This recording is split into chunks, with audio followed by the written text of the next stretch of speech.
2025-136 to 2025-144. Do I have a second? Second. All those in favor? Aye. Any opposed? I make a motion to approve Resolution 2025-145, authorizing the payment of the bill list in the amount of $477,660.38. Okay, do I have a second? Second. All those in favor? Aye. Any opposed? Before we adjourn, I just want to remind everyone, I said I would get back to it. 2025-144 was the resolution authorizing the planning board's review of the proposed amended redevelopment plan for the expanded arts district within the borough of Metuchen.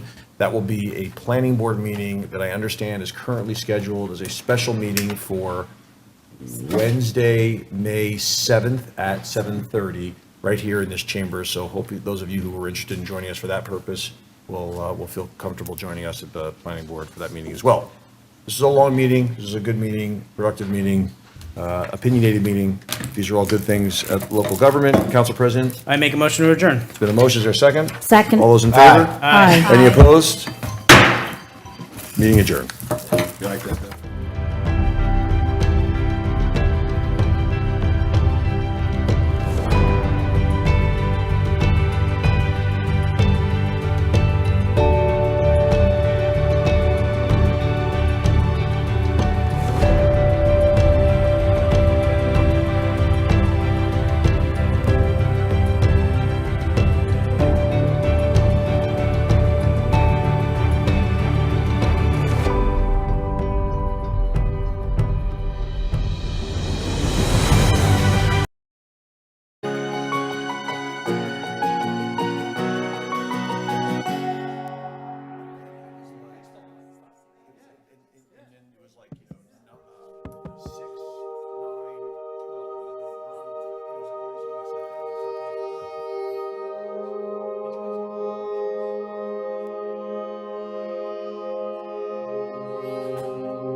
Adequate notice of this meeting has been given in accordance with the Open Public Meeting Act pursuant to Public Law 1975, Chapter 231.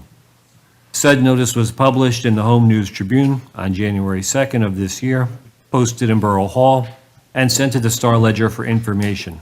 All requirements of the Open Public Meeting Act were satisfied. Can we please all stand for the Pledge of Allegiance? Adam, would you be so kind as to lead off for us?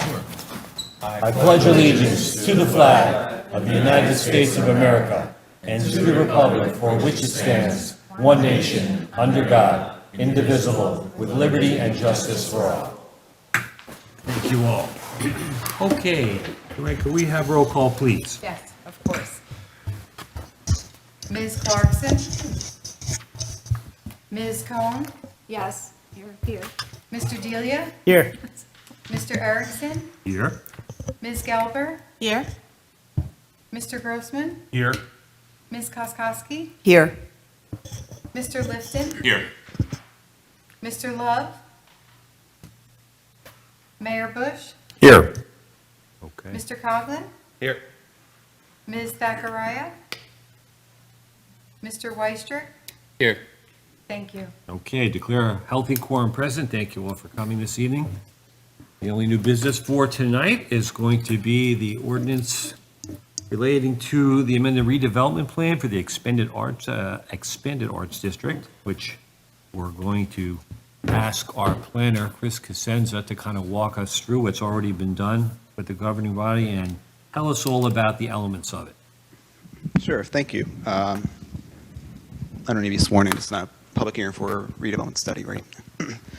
I'm Chris Cosenza, Borough Planner. Thank you for coming out to a special meeting, not because it's my birthday, but because the mayor really wanted to be here for this important meeting. So I'll start with the really two versions. I'm going to start with the short, too long didn't read version, and it's really 2 years ago, this board, and some members weren't there 2 years ago, adopted a redevelopment plan for the expanded Arts District redevelopment plan. Since that time, the borough has collaborated with a redeveloper as well as coordinated with the state agency, county agencies, look for funding mechanisms, as well as to really make the project more real in terms of really reactivating the Forum Theater as well as pairing it with a redevelopment of the Halsey Street lot. So the redevelopment plan is now being sought to be amended by the redevelopment council, redevelopment entity as a borough council, and the board is really being asked to really look at what the changes the plan is already adopted from 2 years ago. So that was the short version. The long version, I hope to be a truncated version of what Jim Constantine and Chris Palladino from DevCo prepared several months ago. You may have gone to the community meetings back in January or watched the meeting in March, the council meeting. So I'm trying to do a truncated version of that, just in case some members or members of the public did not watch or hasn't been following along. So I'm going a little bit to some of the history, and then I'll get into the details of the amended plan. So starting off in 2018, the borough submitted a grant request, and later in October 2018, the county awarded the borough a $3.5 million grant from the Middlesex County Cultural and Arts Trust Fund. What this did was really jumpstart the planning for the Arts District, which include literal planning as well as for the purchase of the theater. Pursuant to the local redevelopment housing law, the borough began a process to determine whether the Forum Theater, really now a strip of land associated with the University of Radiology Medical Office Building, and the at that time, and still is, a vacant gas station, qualified as a condemnation area in need of redevelopment. The report found that the Forum Theater was in a state of disrepair, including visible cracking, damage to the foundation, structural issues with the roof, and generally just unsafe conditions, and simply did not fit today's needs or today's code. And it's really during this time that the borough purchased the theater. As you recall, the study was completed in 2018, and we put a pause on it to allow the borough to work with the then property owner to eventually purchase the theater. Once that was completed and the borough took ownership of the property, then we completed the presentation, and the three properties were formally designated as an area in need of redevelopment with condemnation. And the condemnation part is because it's really relevant to the gas station. It's not relevant to the Forum Theater property because we own it now. Let's see. So what this did do is allow the borough to really take ownership to preserve its historical and cultural significance and really begin the work to really figure out how to revitalize the theater. Again, this is from several years ago. We're taking baby steps trying to figure out what can we do with the theater. We just purchased it. A redevelopment plan was prepared, but was never adopted. It was really at that time we thought about maybe we should expand the theater. Let's take a pause on it. Additionally, in beginning in 2019, with the help of Jim Maley, his office of Maley Givens, that they prepared the area need rehabilitation designation for the entire town, then did a redevelopment plan that applies to the entire community. It doesn't really change much other than it offers the borough some financial tools and ability to consider other programs. What that does mean is that if the borough were to consider expanding the plan under the rehab designation, it could incorporate it. So more of a technical issue and just another tool in the toolbox for redevelopment. Meanwhile, the borough has continued to study an advanced planning concept for the theater block and really beyond. And this really was in part due to recognizing that the several Victoria-era buildings across Main Street had been demolished. And so this really gave us an opportunity to think about, this is the right time to think about what that broader arts district would look like. And it's really during this visioning exercise, the borough believed it was the right time, in the best interest of the community, that the concept of a Metuchen Arts District be expanded beyond just the theater and include properties across the street on Main Street, including the Halsey Street lot, to really create a more comprehensive arts district. More recently, I think it was in June of last year, the borough sought the ability to pursue additional redevelopment tools under the redevelopment designation, that is 30-year pilot or condemnation of the Halsey Street lot. Condemnation is not necessary, so we utilize the study under the non-condemnation study because it's owned by the Metuchen Parking Authority. What we determined during this study, as you recall, the Halsey Street lot started as a small parking area and was really expanded in the 70s and later in the 90s. And while the parking lot serves commuters, it is underutilized and is not the most efficient use of land considering its downtown location. The board obviously determined the property met the criteria for redevelopment. So, and that's really that's where we left off in terms of the planning board's action. So what has been happening over the past year or so? So we are several years, as you recall from 2018, we were several years into the process of studying and planning and the repurposing, reuse, and transformation of not just the theater, but the revitalization of the surrounding properties that constitute the Metuchen Arts District from the 2023 plan. In January, the borough held 2 public information sessions at the Edgar Middle School to give an update on the visioning exercise as well as concept plans. You probably recall Jim Constantine gave an overview presentation, and then people were filtered out to our science fair method to go to different stations, meet people, talk about the plan. So during Jim's presentation, he began by outlining really what we identified as the broader goals and objectives of the Arts District, including the third point, partnering, financing, and funding to develop and sustain the arts, recognizing that these types of projects are extremely complex. It's really hard for a theater to survive as a solo act, as we called it. And one thing we realized during the years of hard work and planning is that we have to carefully balance of saving a theater but having a sustainable theater. That was some of the quotes that we gave. It's extremely complex, and it needs to be done part of a broader economic development plan if we really want to create a transformation plan that's economically viable and it's useful for future generations. So what we stated really during the presentation was they require special expertise, vision, strategy, and collaboration. And part of that collaboration was really our opportunity to introduce to the borough residents that we have been working with DevCo. It's a nonprofit developer out in New Brunswick, done $3 billion of work in arts-related types of projects. We've also been working with the county and the state to really identify some funding sources and mechanisms. And it was really at this time that we introduced the concept of the reconstruction of a new theater. And this would be a modern space that meets code requirements and accommodate a variety of events with the fixed seating that you normally see at the current theater, with concert, dance performances, comedy shows. But the idea of a black box where the seating is retracted and the space is really a multi-use standing room space where you have conventions, banquets, and really more uses that you can do today that you can't do today in the current theater. In March, we gave a presentation to the governing body, Borough Council, to really give another update on the project, because at this point, we're starting to talk about phasing and financing of the theater. The things are moving quick because the tax credit program is becoming available, so time was of the essence, but we were at the right point to really engage with community of really the years of planning. It was at this point we introduced the concept of phasing. The idea is that we would reconstruct the theater and acquire the adjacent gas station through the eminent domain. I don't have a status update on that, so I may defer to Mayor or Council to give me an update on that. Otherwise, as part of that first phase, recognizing the need for sustainable source to subsidize the theater, because there's a funding gap for the theater, there's a need to have a development potential on the Halsey Street lot, which would help address the funding gap for construction as well as potentially programming the theater. Because again, the theater can't act on its own. It's very expensive. And part of phase 2 was recognizing the input that the community gave during the January meetings was we really would like to see arts-related uses incorporated as part of this project, not just the theater, but maker spaces, studios, and a whole range of uses.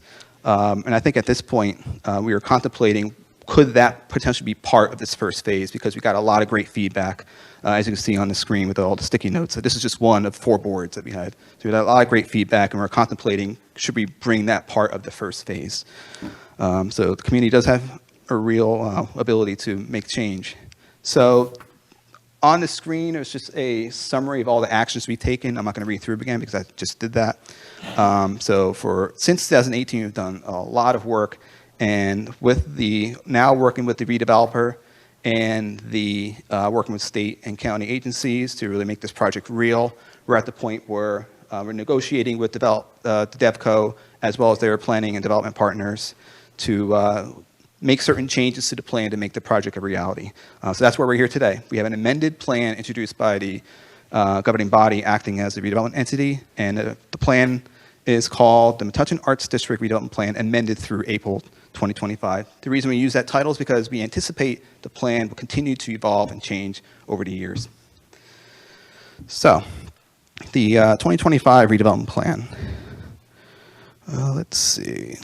That's it for my comments. So, if you were to compare this to the 2023 plan, it's almost entirely the same with minor modifications to a couple of the parcels and including adding a parcel. I'll go into those details, what they are, in a few moments. So according to the local redevelopment housing law, we have certain statutory requirements of a redevelopment plan, which include relationship to local objectives, which is essentially your master plan, proposed zoning requirements, as well as provisions for relocation of affordable or non-affordable housing units, and a plan for replacing them.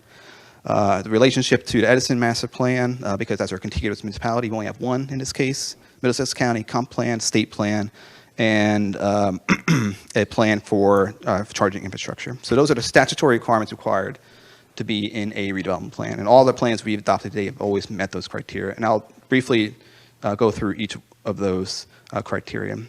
What the planning board's role is to really 2 things based on the statute. 7D indicates that the Borough Council, when they deliver the plan to the planning board, they must make a finding that all provisions are either substantially consistent or designed to effectuate the master plan. And the planning board, similar to a typical land development ordinance, has 45 days to make a referral for recommendations. So generally speaking, as in terms of the highlights of what's changed in the plan, as I said, most of the redevelopment plan remains exactly the same. There's updated introduction and enhanced vision statement, partly because we have done a couple actions since the 2023 plan. We had an area needs study of the Halsey Street lot and advanced planning with a designated redeveloper and coordination with agencies. We've added the University Radiology property in its entirety as a new parcel. I'll explain why in a few slides. We've made the flexible standards for the theater block, revised standards for the Halsey Street lot, which is what we call as the residences at the Forum. That's the development that's meant to help support, really close that funding gap of the theater project.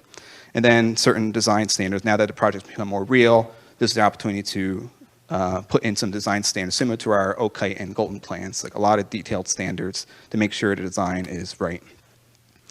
In terms of relationship to local goals and objectives, we also looked at the existing zoning. As I said, much of the existing plan is already in that, on the left side in purple, that's the current 2023 redevelopment plan for the Arts District. That's not changing. The other parcel that we're adding is the University Radiology property, which is in the R2 residential zone. As you can imagine, offices are not permitted in R2 zone, and that's important. So in terms of the enhanced vision statement, what we basically did is, I saw on the prior slides, lots of photos and renderings of the proposed reconstructed theater and some images of sample uses that the community had commentary on during the January meeting. That was all incorporated into the redevelopment plan, and all the statements and descriptions and the story that we've been telling over the past few years has been incorporated into this vision statement. In terms of the actual changes to the zoning regulations to the redevelopment plan, we added the University Radiology property in its entirety because, again, the office use is not a conforming use in the R2 zone. What we did do is we incorporated that property and an office use as a permitted use in the redevelopment plan.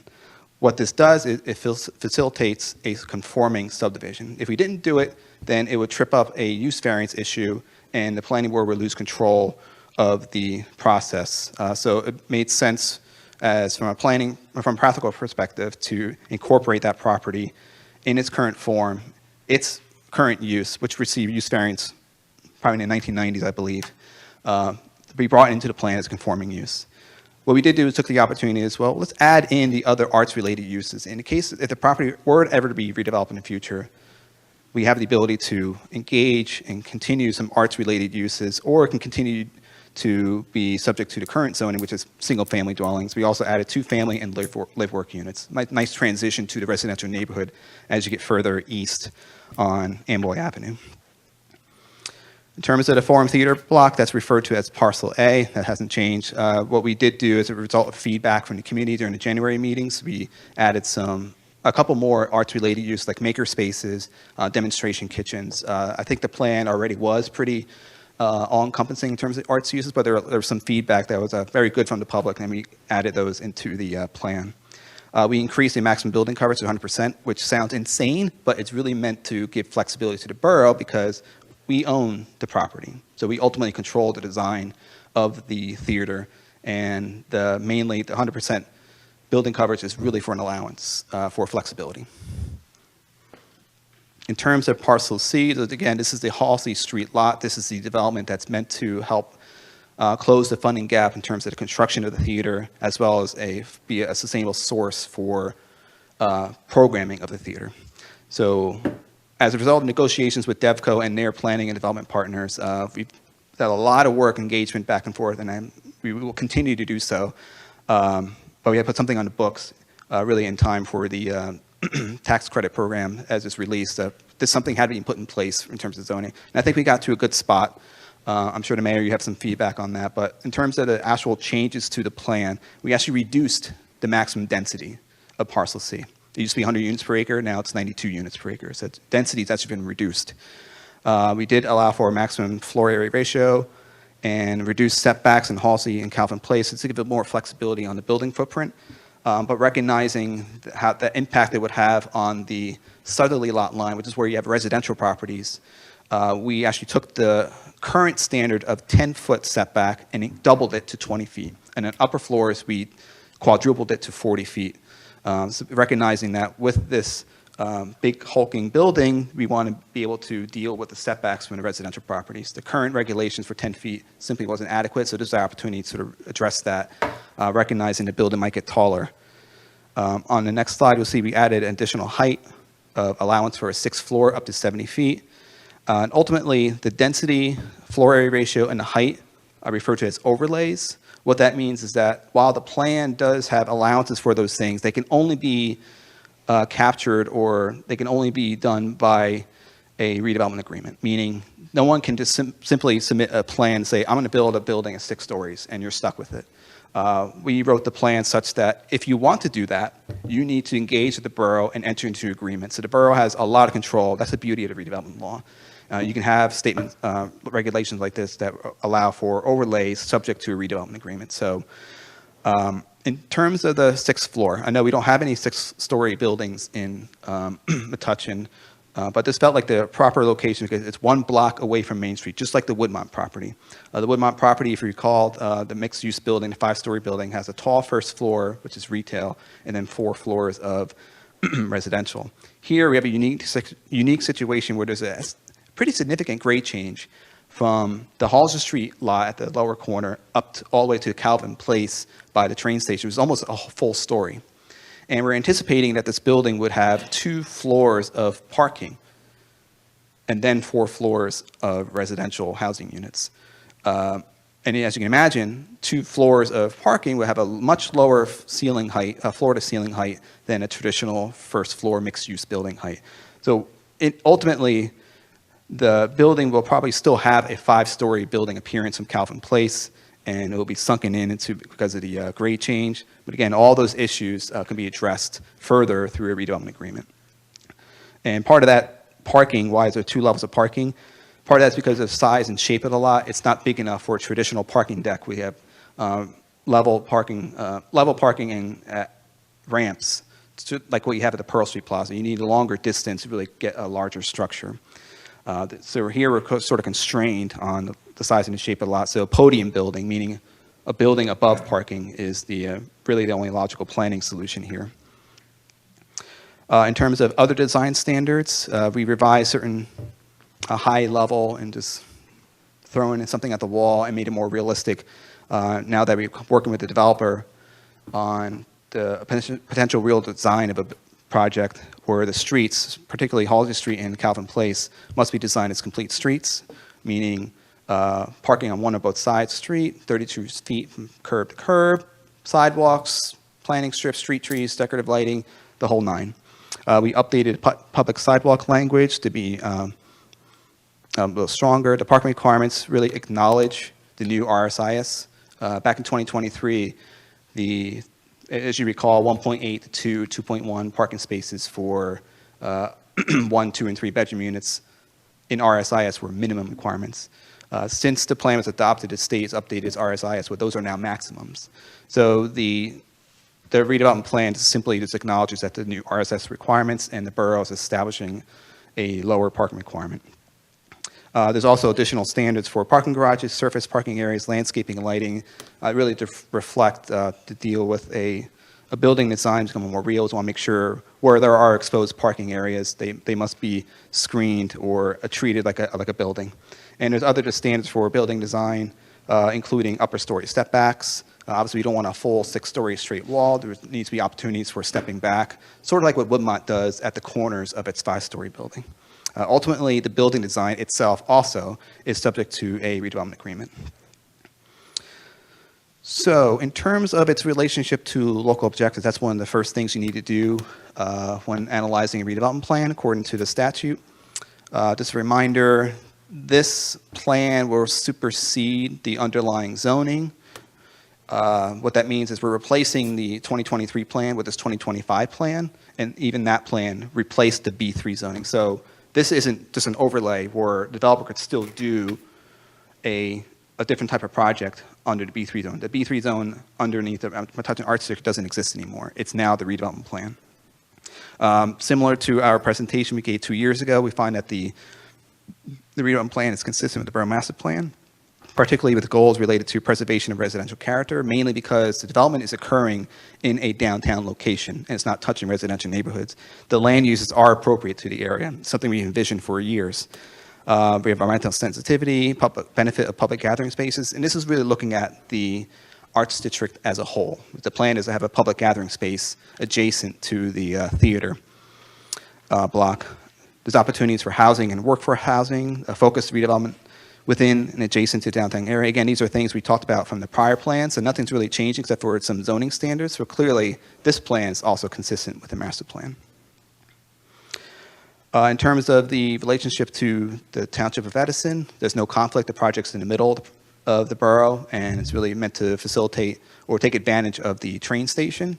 Only probably a 2-minute walk to the train station of all these properties. There's no conflict with the Middlesex County comp plan. In fact, I think we would argue that we're effectuating their cultural plan by having a regional focus on the arts in Metuchen.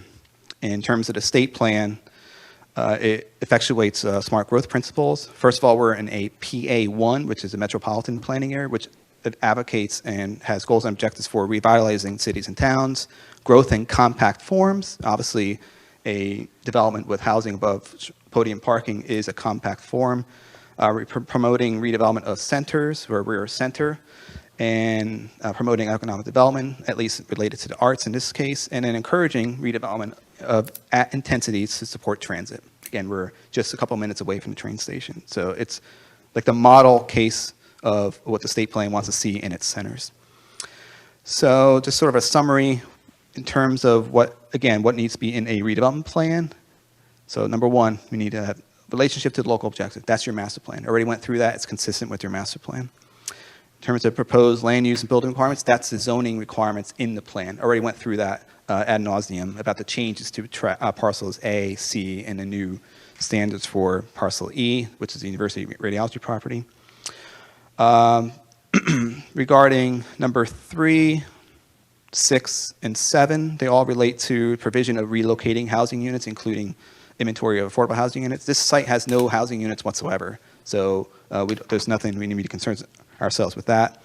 Number 4, identification of property to be acquired. The redevelopment plan at the very end, in a really general provision sections, acknowledges that the Forum Theater is already owned by the borough, and the gas station is a condemnation area need development, and that's a separate action the borough can take, which it is proceeding with condemnation on.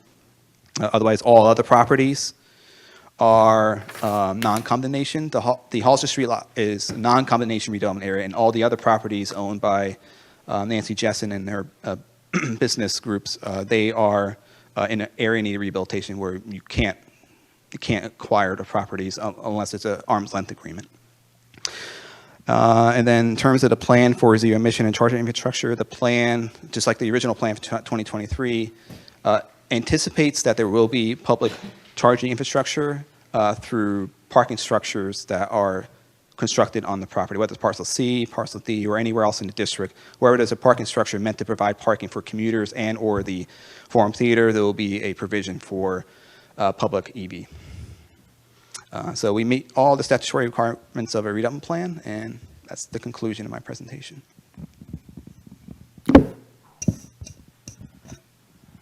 Okay, Chris, thank you.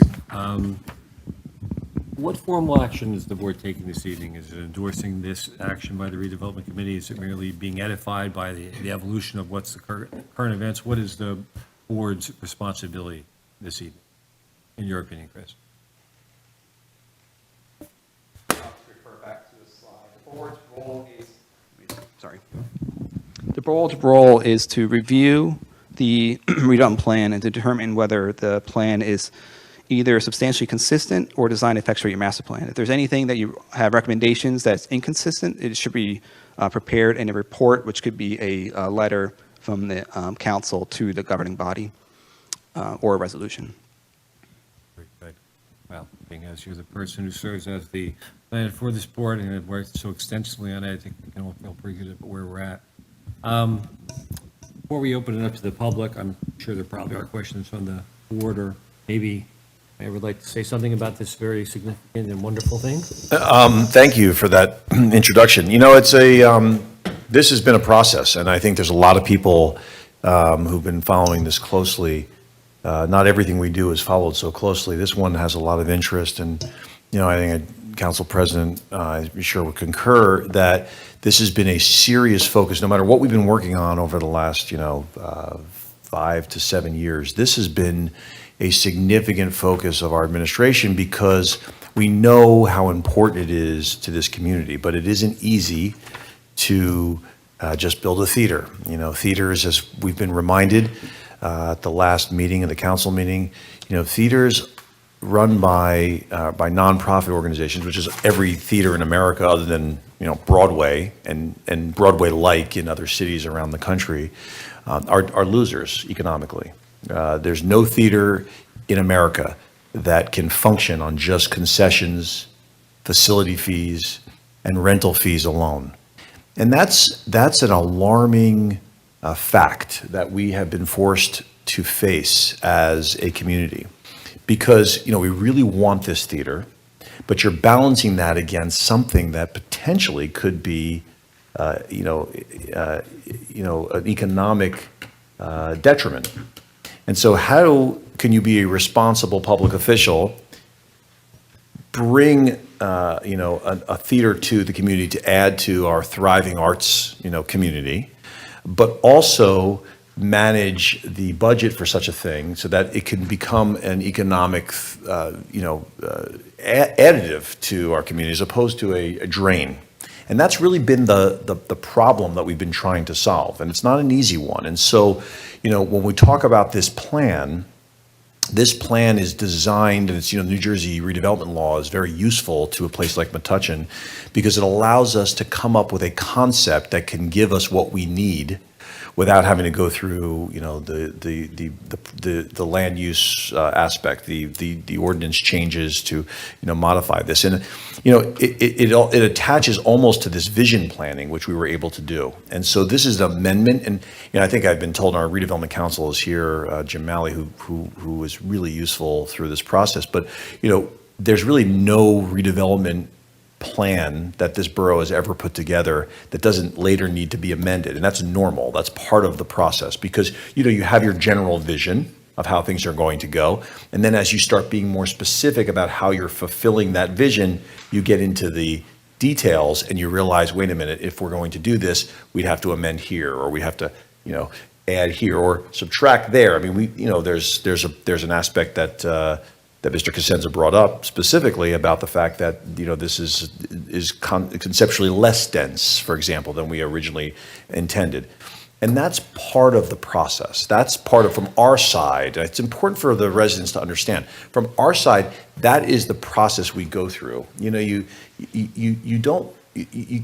can't always figure everything out at once. When you're on our side of things, you're going through this, you're processing. There are days of enlightenment and there are days of deep disappointment. We have had moments over the last few weeks in particular where we have come to certain realizations and saying, we can't build that, or we have to do this instead. And you're working with people who are looking to make money on a project. And you want to make sure that they're doing so responsibly, and that we, as elected officials, can put our heads in the pillow at night. And that's the struggle. Like, that's what we deal with, and that's the economic reality of this whole process. How badly do we want a theater, and how willing are we to bring in a partner who is looking to, obviously help us, but what are they looking for in return? And that's the push and pull and the difficulty. It's easy, to be in the public and say, you can't do this, you have to do this, and believe me, we hear it all. And so we're processing that. And I think that this redevelopment plan and these amendments are a reflection of that process that you're seeing take place in real time.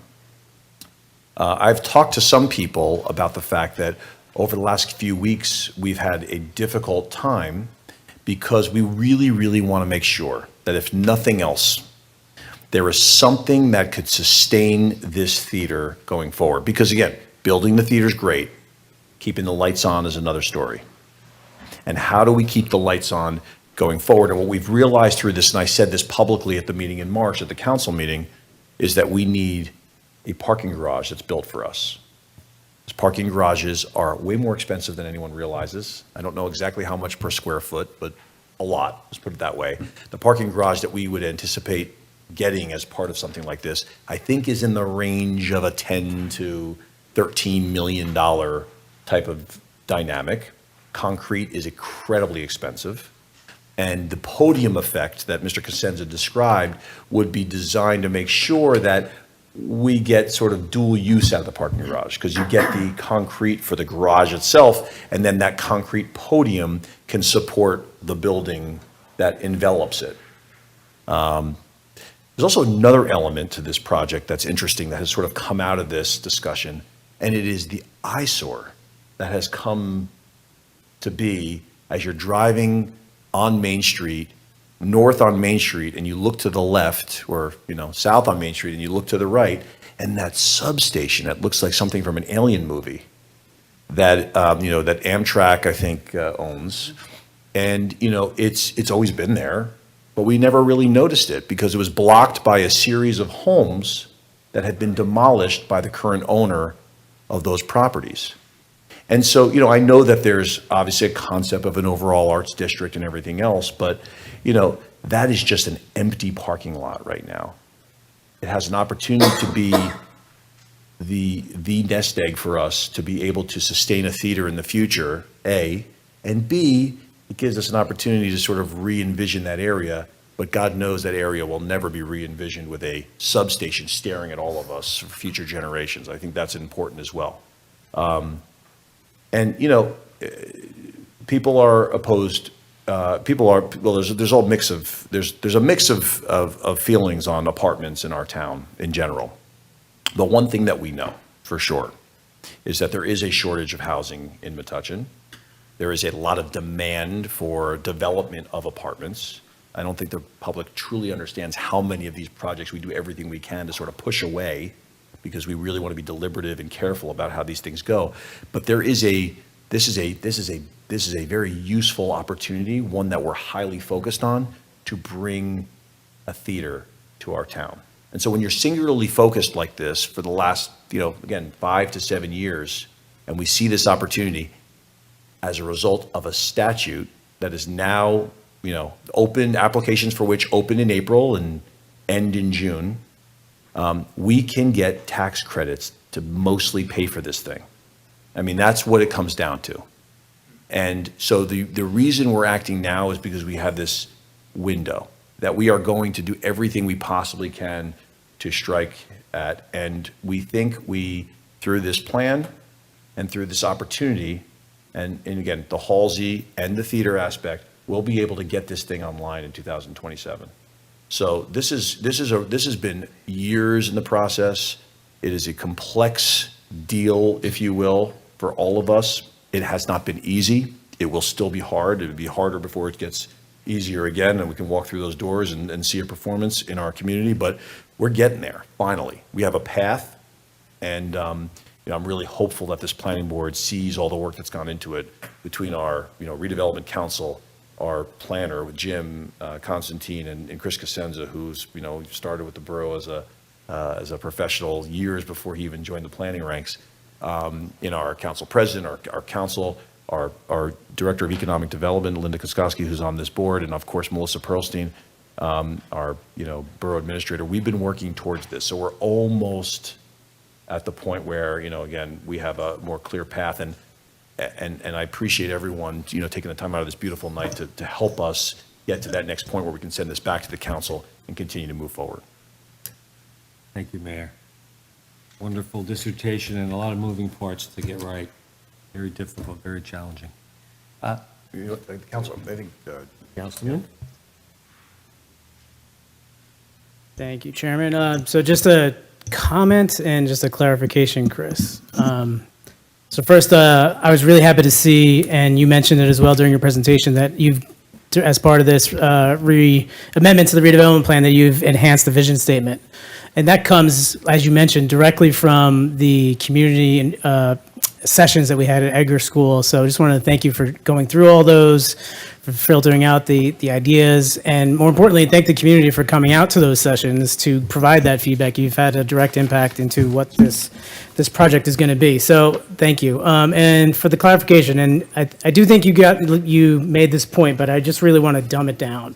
Parcel E, which is University Radiology, what we're doing here and why it's coming in is essentially cleanup, right? This is cleanup of an existing use. We're not contemplating any kind of changes to this property, but you're doing some cleanup so that we statutorily are in line. But also, if in the future something were to change at University Radiology, we also have the option to have these arts-related uses. Is that accurate? Yes, that's correct.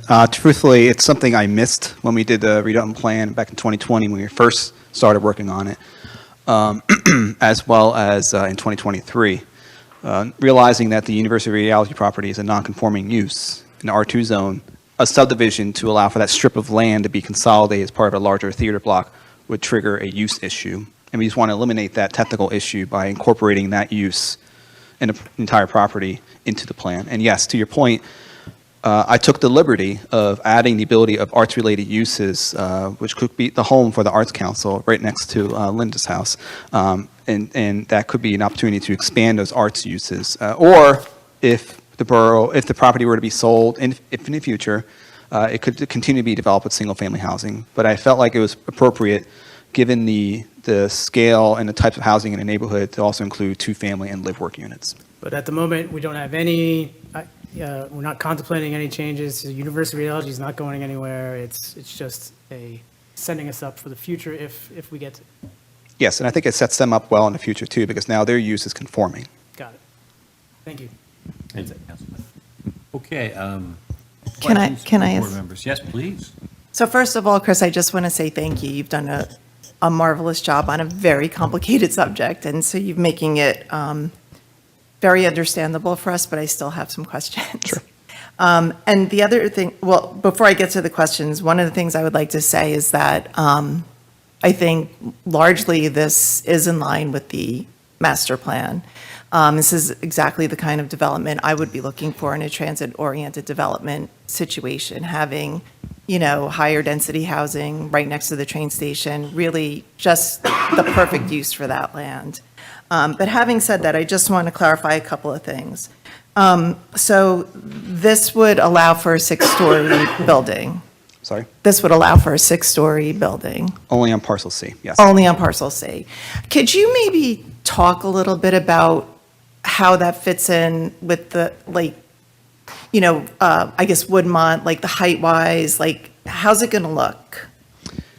Truthfully, it's going to be a matter of perspective of where you are on the property. It's going to have a comparable height to Woodmont if you're in the Calvin Place side, because we anticipate as the building's further designed, and with the redevelopment agreement, we could really require design to be well done, where that building height at that portion of the building will have a similar height as the current Woodmont property, if not lower. There will be portions of the building that will appear taller than Woodmont. Woodmont has an allowance for 65 feet. This plan allows for an allowance of 70 feet, but that's across the site. And the grade change means that it could be 60, 65 feet at one corner, it could be 70, 72 feet at the other corner. And it was for that reason and difficulty, especially knowing that that side of the building is adjacent to a residence. We pushed hard and pushed back. It's like that 10-foot setback doesn't work anymore.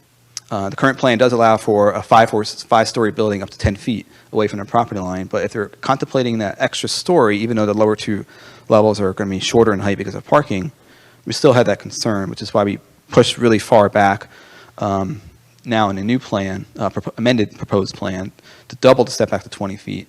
And as you get to the second story, basically above the podium parking structure, the building has to be set back even further to 40 feet.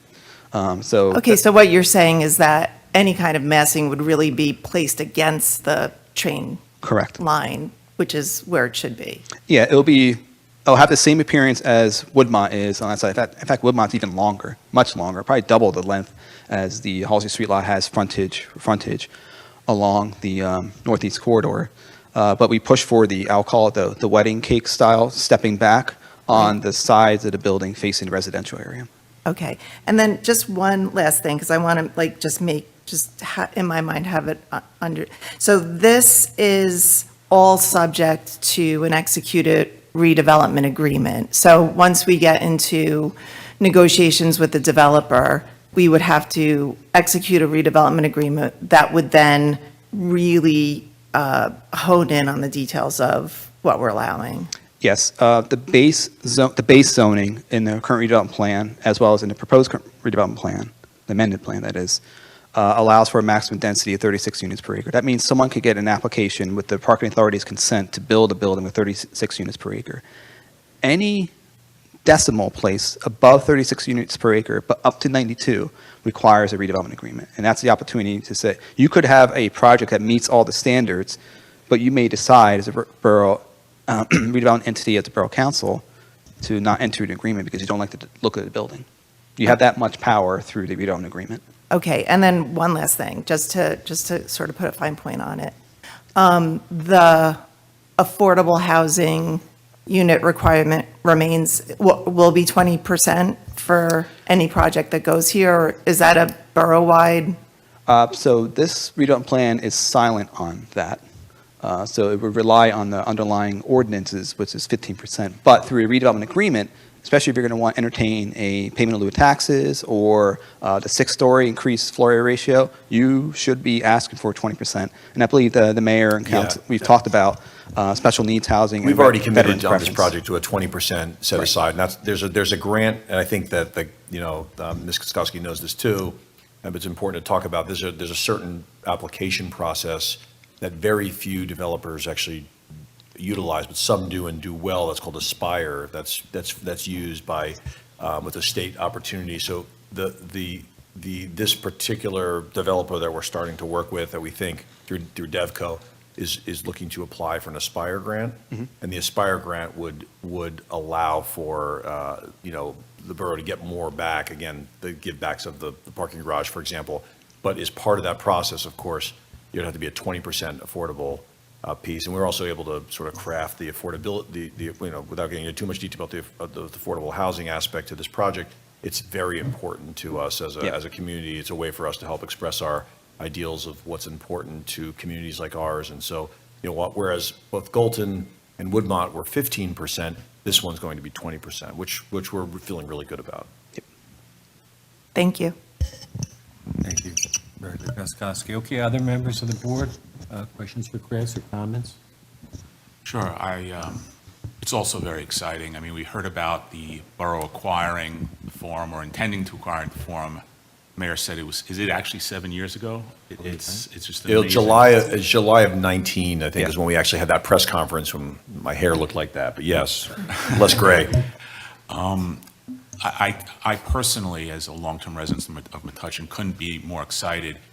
There are certain inflection points, I think, that arise, opportunities that arise that are unpredictable. And here's one that arose with the forum and the former owner of the forum looking to sell and move that property on, and the opportunity presented itself.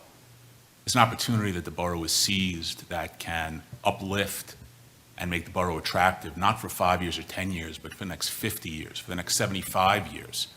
And the fact that so much work has gone into it, and a lot of hard work, and the financing, and the grant from Middlesex County, and these new opportunities for funding, it's, in a way, it is incredibly fortuitous, and we as a borough are incredibly lucky that this opportunity presented itself to the Borough Council, and that they were able to take advantage of it. And I'm just excited. I can't wait to see it. I wish it was all done already. I don't want to wait. 27 sounds awfully ambitious, but I hope it's true. If I could just say, one of the things that's fascinating about this project in particular is it is totally, it's as Metuchen as it is, because of the fact that we're embracing so much of the arts piece and the commuter piece and the smart growth piece and the affordable, all these different aspects of things that are important to us, and a lot of the feedback we got also through the session. But it's also like very un-Metuchen-like in terms of the light speed that is required for us to act in order to take advantage of the tax credit process. We've known this was coming for a while. The statute that enables this was adopted in December of 2023. Governor Murphy came to Metuchen in April of 24 to actually announce this. Things happen in New Jersey and people don't know about them. Sometimes it's because we don't have our own media. We have to rely on New York or Philadelphia. And what does this mean, a tax credit program? People don't get it. But this thing passed the Senate, Assembly, and was signed by the governor in the same day. On what planet does that happen? But it's a big deal, not just for Metuchen. It's a big deal for New Jersey because it's over $1 billion of tax credit dollars. These are not taxes. These are tax credits. These are paid by corporations as an incentive to stay in New Jersey. So if you're Verizon and you're threatening to leave and build a new headquarters somewhere in Ohio or something, the state makes a deal. And they say, look, instead of $100 million in taxes, you'll get an $80 million price tag, and we'll give you $800 million worth of credits, like buying a gift card at Costco for $20 that's worth $25. okay? And that money, the state has said, it's important that this money not go to the Division of Revenue. We're going to keep this in a separate pile to help us accomplish policy objectives that we have here in New Jersey. And they have a number of policy objectives, but this particular statute said that cultural and arts institutions matter to us. So places like the Newark Museum could get money. Places like Newark Symphony Hall, places like the SS New Jersey in Camden, the Patterson Falls, landmarks, museums, theaters, the Rialto in Westfield. I mean, these places around our state are in dire need of, sustenance and repair. And it's a big deal that our state allowed this to happen because it'll allow, vision like, Mr. Lifton's talking about to come to pass. And, we can sit here and say all we want. We want money for our theater, but it doesn't just happen. These things don't grow on trees, but they do come out of the legislature when priorities are expressed, and that's what's happened here. So it's really an opportunity, a phenomenal opportunity, but it's going to happen faster than things usually happen in Metuchen because we're on somebody else's timeline, and that's the reality. Well, I certainly hope so. For those of you who know, I'm involved in another large construction project in Metuchen at this moment. That's plural, that's projects. And, just imagine how it goes when you want to renovate your bathroom in your house, how much longer it takes than you expect, and sometimes there's extra money involved, and sometimes they find something in the wall that you don't expect them to find. And so I certainly hope and pray that your enthusiasm for the speed of the project is realized, because the sooner it's completed, the better, and the more the borough can enjoy it, and the whole state of New Jersey. I mean, one would certainly hope that Metuchen it already is a destination, we know, for this part of New Jersey, and hopefully that reputation will only be enhanced going forward due to this project. I did have a couple of questions, though. Talk a lot about leveraging the train. Obviously, that's a core of all of this type of planning, is the fact that we sit on the Northeast Corridor, on the main line into the Manhattan, and our train station is a 2-minute walk from the new proposed development on Halsey, and also not that many more minutes from the proposed theater. I would hope that there would be people from outside of Metuchen who would want to come to the theater, and that the train, you don't have to drive to Metuchen to get there. You can take the train and walk the 5 minutes or whatever it would be from the train station down Main Street. Has there been consultation with New Jersey Transit regarding the station? More people, more commuters? Are they involved in this project or the planning of this project at all? Do we have any sort of commitment from them to perhaps upgrade the station, which is looking a bit long in the tooth? Or are they not involved at all? And if they're not, is that something that's on the agenda to speak with them about? I think I'll just answer the question. I don't believe they have been involved, but the comments you raised are good points, because I would like to capture that in the master plan. And I've been engaging with New Jersey Transit and other related studies and projects, and there might be an opportunity to engage with them to really think about it, especially as Metuchen has more commuters and more dollars are being spent here. It might be an opportunity to engage with them. All right, thank you. And also, I'm not 100% clear. Obviously, there's parcel A, which is the proposed arts center, the theater, and other arts uses. There's parcel C, which is currently the Halsey lot, which will be developed.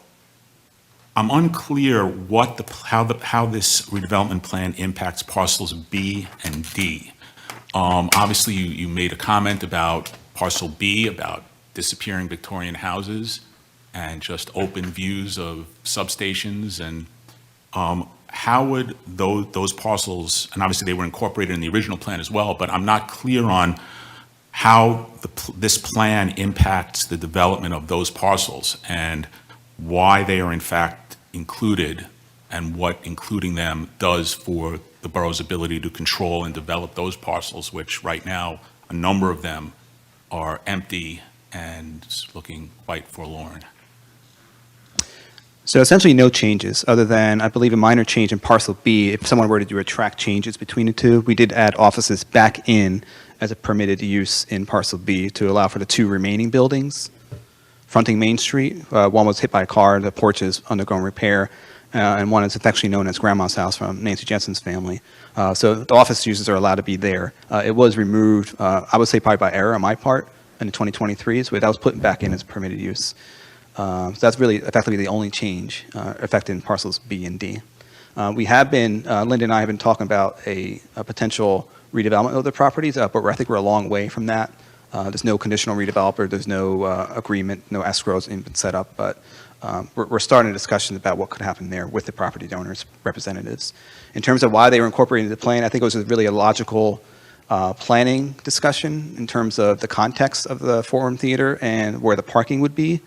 Ideally, parking would be better served in B, or actually D is better because it's closer to theater, but we don't have control over that property. So we're working with what we have. But the idea was that we would connect the properties into one overall district, which is a nice contiguous piece of properties south of the Northeast Corridor and the Old Colonial Cemetery. It's important for us to think about the whole connectivity between the parking lot, which will be eventually redeveloped with the parking structure and units, be connected to the Forum Theater and give opportunities for buildings and spaces to be developed in harmony with that connection and pedestrian movement. So I think from a planning perspective, it's important to think holistically about the whole area. But reality is, by incorporating them and having certain densities allowed to play, it actually benefited the property owner. But we're not requiring certain things be done. It's not condemnation. It's really up to them if they want to develop. So, so the fact that these parcels are included in the redevelopment plan does not restrain the owner from continuing to demolish buildings, for example? Sorry, say it again, the last part? As we've seen, at least a few of the buildings on those parcels have been demolished. The inclusion of these parcels in the redevelopment plan does not restrain the owner from continuing to demolish buildings. Correct.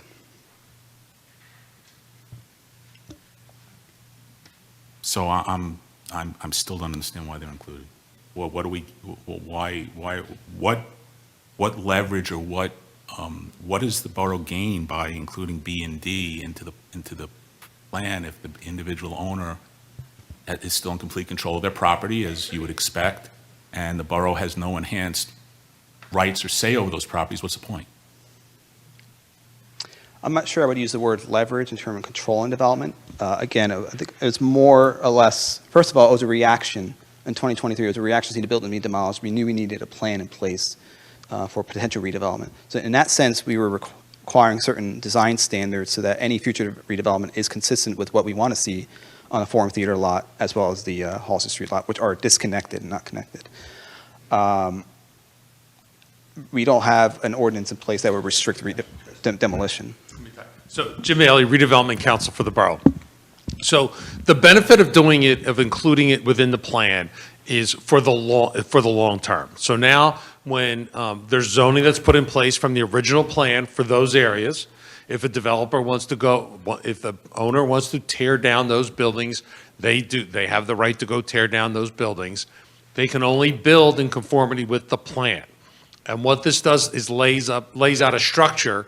And it is working because we've already been contacted by the property owner here that with the plan that's now being considered, they have ideas about what they would like to do to develop there. So we're beginning those discussions. It sets the table for a development that would be consistent with the plan, the kind of the bookends of the Halsey lot and the theater. So it just sets the stage. It lays out pretty clearly that this is the borough's goal here is to make this be a comprehensive, coordinated development. So that's all it does. It just kind of sets us up for that, and kind of makes very clear that the goal here is to create an arts district, not just a theater. So it gives us a little, and it's working. There's a little.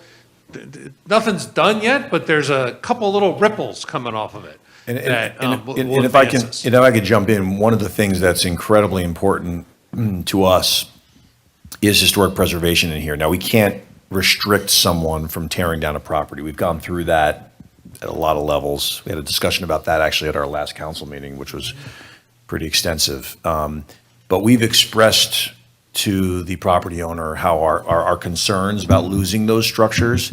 And of course, we would love, and you can see in the redevelopment agreement, the redevelopment plan, how important it is to incorporate the history of that area into this. So, again, we have some tools at our disposal. We can't stop, although none of those tools include being able to stop a private property owner from tearing down buildings. But the fact is, as Mr. Malley explained, there has been some at least contact and discussions with the current owner as a result of some of the priorities that we were able to express for the property, which are, these are our community's priorities that we've expressed. We don't want to lose more of those buildings. Those are part of the fabric of that area. And if there was a way to keep those as part of this, we want to try to do it.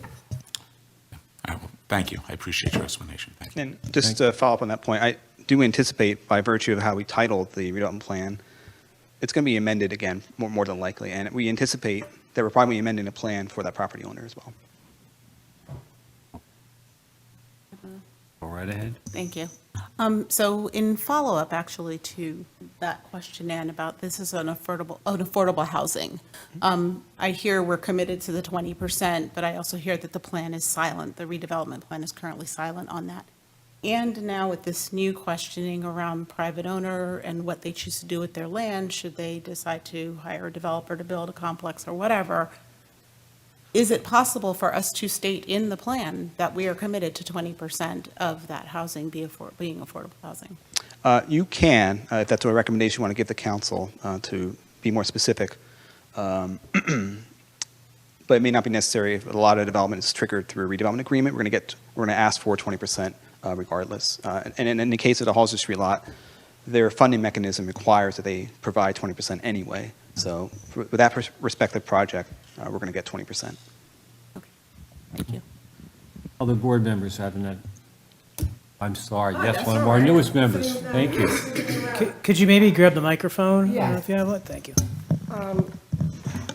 Thank you very much for that very interesting presentation. I'm trying to wear my sustainability hat on, and I haven't gone through your packages yet. Mm-hmm. But I was wondering to what extent you think, green infrastructure or, smart technology for energy efficiency and the like would be incorporated, or would it be incorporated in the the plan, or is that more within the landscape of the developer? I think the answer is both, but we do have design standards specific to the sustainable design and green building design standards. It's in section 6, almost at the very, very end.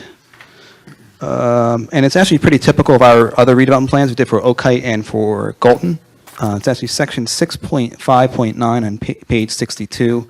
What we do is we outline 20 strategies that they should consider for sustainable design. There's also some design standards related to, I believe, green infrastructure. Let me just go back 1 second, sorry. All right, so not green infrastructure specifically, but for sustainable design, we have 20 features, and a developer must pick at least, I believe it's 2 of them. At least 10. So if there's 20 items, they must pick 10 of them. And one of them is, for example, Energy Star certified windows, Energy Star certified light fixtures. So it's in the realm of, I think, what you're looking for. But I'll be happy to work with you over the next few years to really strengthen that for future redevelopment plans. Yes, I mean, since it's an area level plan, I think, and not a building specific plan, I think this would be a fantastic opportunity to showcase new developments in green infrastructure, blue infrastructure, whatnot, that could really make the plant shine and be quite unique and novel. Agreed. Yeah, I think by virtue of redeveloping a surface parking lot 100% paved, any new building will be an improvement there. But you are right, there are certain standards we should strive for, and that'll be part of the redevelopment agreement as well. And since planner consensus is a lead AP, he'll be the first one out there charging for bioswales and capturing gray water and everything else along the way. So whether it's lead AP silver or not, we know that you're always looking for those sustainable initiatives as part of your planning. Other members of the board who haven't had an opportunity to speak or ask a question. I just wanted to clarify something. So in terms of the actual parking structure that will be the first 2 levels of the new building, those details and those spots, that will all come when we work with the developer in terms of understanding, like, the number of parking spots that will be there versus what exists now in Halsey, and how, and who those spots will be available to, and all that. That comes with the Yeah, I think specifics. there's 2 opportunities for that. First of all, when we negotiate a redevelopment agreement, those details, I'm sure the Borough Council, as a redevelopment entity, is going to want to know those details. And once the redevelopment agreement is executed, they have to submit for site plan approval. So you will have an opportunity to review that as well.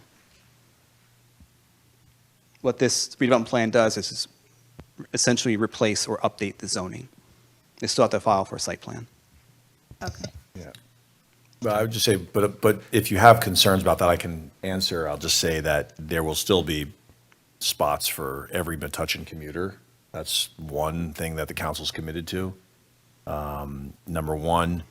And then number two, there'll be an opportunity for parking for the theater goers, because that's the idea, right? I mean, this has always been the parking lot for the people attending the theater.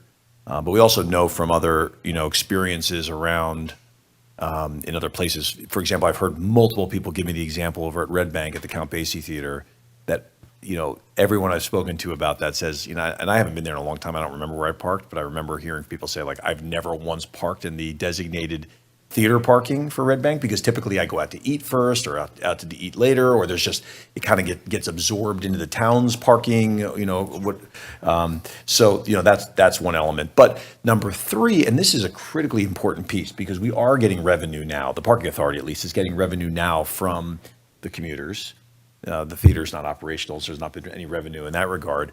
But the other revenue source would be the apartment dwellers, who will, let's be honest, even though they're living on the train line in the most convenient spot to the New York bound train anywhere in Metuchen, those would be new parkers, newly accommodated for this in a secure, garage.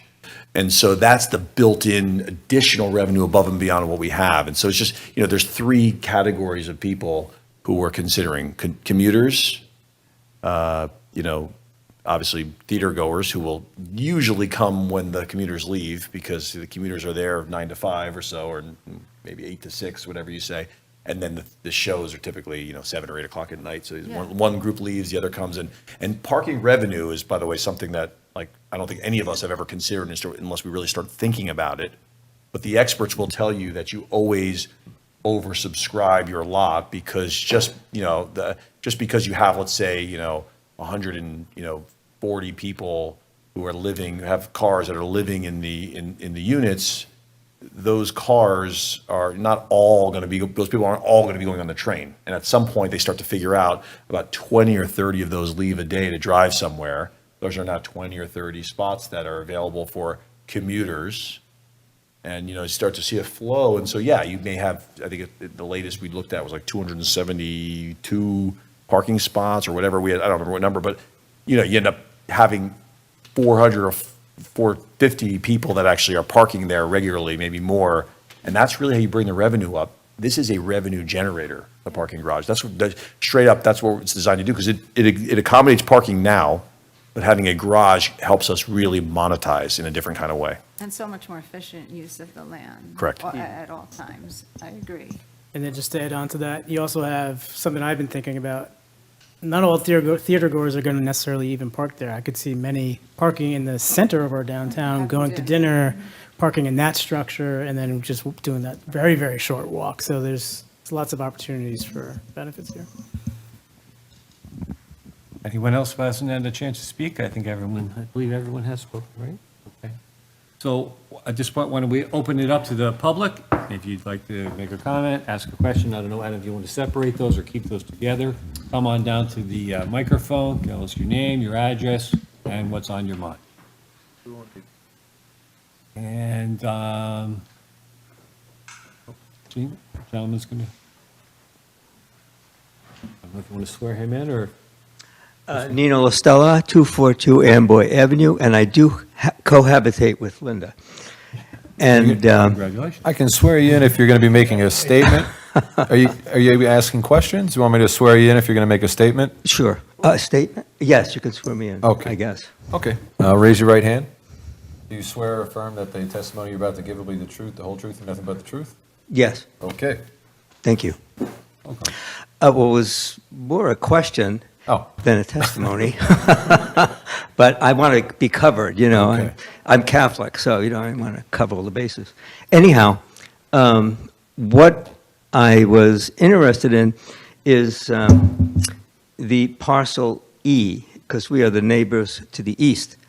And what I just want to ask simply, and I'm sure it's a simple answer, that the zoning cleanup that you have done only applies to that parcel, not the rest of the block.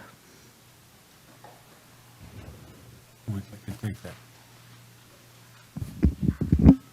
Yes, it applies to the entirety of the University Radiology property, but not the residential Not the residential. units next to it. Thank you. That's it. Do I have Thank to you. unswear now? Very good. Thank you very much. All righty. Anyone else from the public who would like to share their thoughts or ask a question at this time? Okay, seeing no one else, I'm going to close the public portion. You know, I don't want to get ahead of myself here. All I can say is, being witness to history up here with former Councilman Grossman for the better part of, 28 years, it kind of takes your breath away to think about what a dynamic environment all of our professionals are working in collaboratively. You know, when I think about the district and the tenor of what was possible 20, 30 years ago and how it was looked upon, the thought of having the forum, it's like a moonshot moment for our community, and it takes my breath away, and I can only hope that it comes to fruition. But what a daunting task, and aren't we lucky to have so many capable people all working towards that aim while taking everyone's interests at heart. And having yapped enough, I will now ask the board, prior to its responsibility to find that it is in accordance with the master plan and seek to write a recommendation and a report. Prior to that, I'll ask if there are other things, questions, comments, statements that we should be making at this time that I haven't considered yet. Well, I think we've achieved closure, so it would seem. So if that's the case, the chair will entertain a motion of any kind. I'd like to move that I'm not quite sure what the correct wording is, that that the proposal is in the accordance with the master plan. Is that sufficient? I know there were two elements that we can find. A draft report that will report back to the council saying that if there are any additional findings that our planner finds that you could incorporate them. Chris, is that, you have specific language, or maybe we should be, how do we want to word that? Sure, I mean, it's just an advisory that the redevelopment plan, that the amendment is consistent with the master plan. So if the answer is yes, then that is simple enough. If it were a no, then we'd be drafting a report, recommendations. Here's what Chris got wrong. But as usual, Chris has gotten nothing wrong, it sounds like. So it's just going to be essentially a thumbs up. All right, excellent. And I'd like to make that motion. And so that motion is good. Can I please have a second? Second. We have a second. Joanne, we have a vote, please? Yes, please. Mayor Bush, Yes. Ms. Cohn, Yes. Mr. Delia, Yes. Ms. Gelber, Yes. Mr. Grossman, Yes. Mr. Lifton, Yes. Ms. Koskowski, Yes. and Mr. Erickson. Yes. Thank you. It is successful. Congratulations. And now let's hope for the best and keep on keeping on, right? Because it's going good. Okay. Prior to adjournment, anything else? Okay. Motion to adjourn? Move to adjourn. Okay. All seconded? Second. All in favor, please say aye. Aye. Opposed, say nay. We are adjourned. Thank you all this evening.